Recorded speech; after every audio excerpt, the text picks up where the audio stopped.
ating sinigang na corned beef with petchay.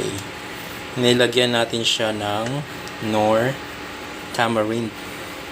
Ang petchay, okra. Ayan, bango-bango na, diba?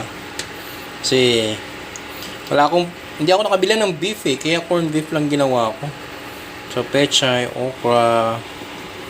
Tsaka ito. Ito yung root crops. Yan, root crops yan. Ito root crops. So, ayan. Pakukuluan lang natin siya. Tingnan natin kung maasim-asim na.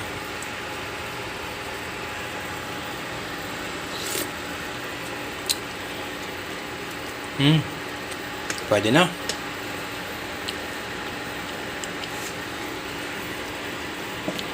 Tingnan natin ito kung okay na yung ating root crops.